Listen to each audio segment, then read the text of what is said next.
¿Cómo están?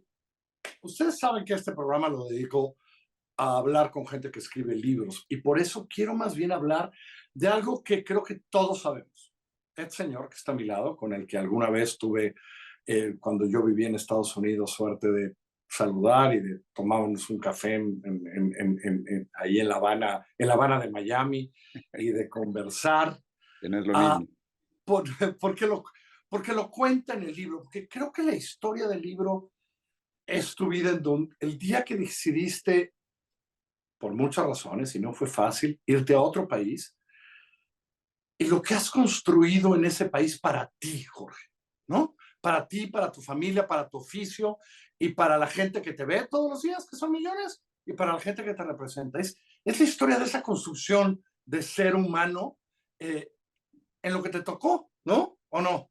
Yo creo que he estado reflexionando y pensando mucho cuáles son esos momentos importantes en mi vida. Y yo creo que, Carlos, el más importante de mi vida, bueno, a ver, por supuesto están mis hijos y todo eso, pero digamos a nivel personal, a nivel profesional, ese 2 de enero de 1983, un domingo, cuando decidí irme de México hacia los Estados Unidos, me cambió y me convertí en inmigrante. Y una vez que te conviertes en inmigrante, ya no puedes dejar de ser inmigrante.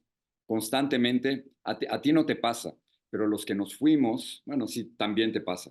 Los Sí, que pero nos me fuimos pasó como, y digamos, pero yo luego regresé, pero era inmigrante, pero tú te quedaste a construir algo, porque ahorita quiero hablar de lo que has construido, eso, pero sigue sí, hablando de esto. Soy un inmigrante, ¿qué claro, significa y eso? soy un inmigrante y eso lo que significa es que la nostalgia es constante. Constantemente estás pensando en lo que dejaste. Aquí en el libro, y he estado pensando mucho últimamente, en todas mis vidas posibles. Pude haber sido, Carlos, muchas otras cosas, pero no fui otras cosas. Bueno, en el Porque, libro cuentas algunas que dije, ¿en serio? ¿Eso quería hacer? bueno, a ver, yo cuando era niño no levanté la mano y le dije a mis papás, quiero ser inmigrante. Yo les dije, quiero ser rockero, quiero ser astronauta, quiero ser futbolista. Soy de la época de Enrique Borja, tengo Claro. 66, más pasado que futuro. Y entonces yo quería ser como Enrique Borja, yo quería meter goles como Enrique Borja. Y no había nada que me hiciera más feliz que en la escuela, en el recreo, me dijeran Borjita Ramos después de meter un gol. Pero, pero el hecho de convertirte en inmigrante te marca para toda la vida, porque nunca estás, Carlos, donde tienes que estar. Siempre estás buscando tu casa en otros lados. Y para mí la casa es donde crecí, donde viví casi 20 años en Piedras Negras, en Bosques de Chegaray, en el Estado de México.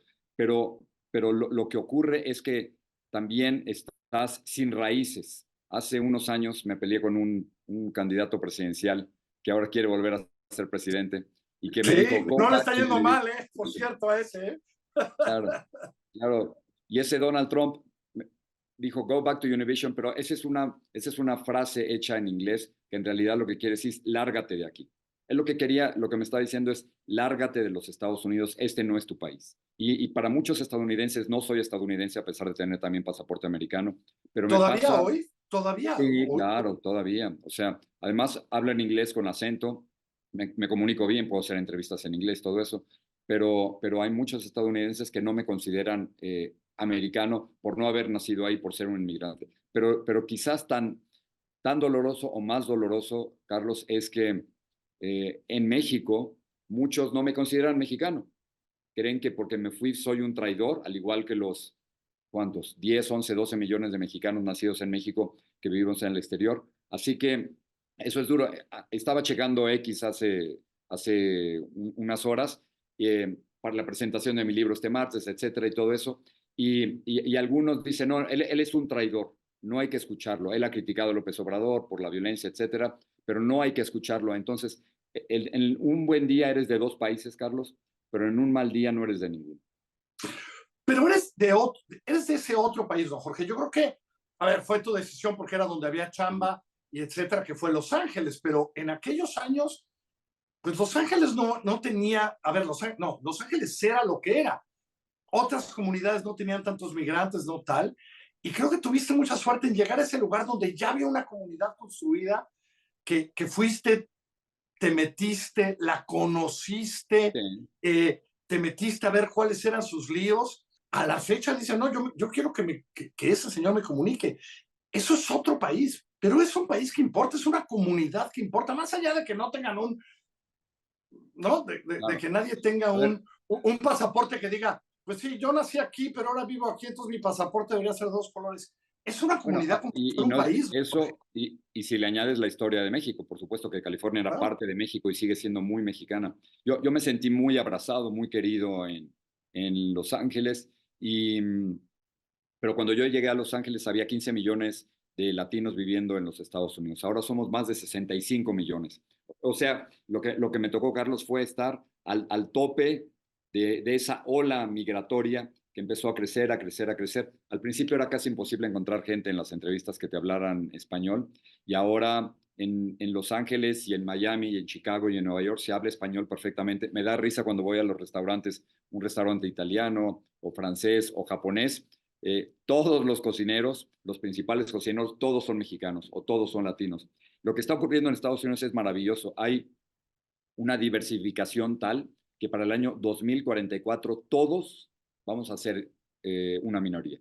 Nadie va a ser mayoría. Los blancos no hispanos, que ahora son el 60%, van a ser cada vez menos. Y entonces estoy en un país, me tocó desde que llegué hasta ahora, que se ha ido diversificando cada vez más. Los latinos seguimos creciendo, los mexicanos seguimos creciendo, y es un experimento en curso, porque vamos a ver con personajes como Donald Trump y la ultraderecha, Exacto. Esto te a quería ver qué va a preguntar, pasar. Jorge, que tú que conoces ya después de todos estos años la política estadounidense, el rollo de la migración, ¿crees que esto que estamos viendo, este trumpismo tan basado en un sentimiento muy antimigrante de muchos millones de estadounidenses, tiene que ver con esta transición? Está íntimamente relacionado con esta Sí, transición y el yo creo fracaso que, de haber hecho algo desde hace años para regularizar a todos nuestros paisanos, ¿no? claro, pero la última regularización fue en 1986, curiosamente con Ronald Reagan, Es increíble. un presidente republicano. Pero estamos hablando tú y yo, Carlos, no sé cuándo vas a sacar esto, pero estamos hablando tú y yo en un momento en que estamos a punto de que Joe Biden anuncie una nueva legalización de cerca de entre medio millón y quizás 1 millón de inmigrantes indocumentados que hayan vivido más de 10 años en los Estados Unidos y que estén casados con ciudadanos de los Estados Unidos. Ahora, no es nada más porque se levantó de buenas Biden y quiere hacerlo. No, porque creo que hay elecciones en noviembre, ¿verdad? Creo que hay elecciones, creo que hay unas elecciones el 5 de noviembre. Y entonces, por supuesto, ¿por qué no lo hizo antes? Bueno, a mí este fenómeno me gusta llamarle el síndrome de Cristóbal Colón. Cada 4 años nos redescubren y nos tratan de enamorar, y no es porque ocurre nada más así, sino porque hay elecciones. Y lo que ha cambiado de cuando yo llegué a los Estados Unidos en el 83 a este 2024 es que hay una nueva regla. Nadie llega a la Casa Blanca, nadie llega a puestos importantes en el Senado o en el Congreso sin el voto de los latinos. Y entonces nos estamos metiendo cada vez más, pero regresando a tu pregunta inicial, hay una resistencia de muchos estadounidenses que no nos quieren. Ellos se dan cuenta que su país empieza a cambiar, que vas a ciertos lugares de Miami, Chicago y Los Ángeles, donde puedes encontrar letreros que dicen, se habla inglés, we speak English, y que de pronto el español está tomando cada vez más fuerza y que empiezan a desconocer su propio país. Eso ha hecho antes de Donald Trump que el país empezara a polarizar, y hay claramente una tendencia hacia la derecha en donde hemos, por ejemplo, normalizado el comportamiento de Donald Trump, un tipo encontrado responsable de abuso sexual, de 34 cargos Todas estas, de documentos, pero ahí 93 cargos. está. O sea, un personaje así en ninguna parte del mundo podría ser candidato presidencial. Acabo de ver las últimas encuestas. Hay una encuesta de encuestas que se llama The Real Clear Politics. Donald Trump va adelante por poquito, pero va adelante de Joe Biden.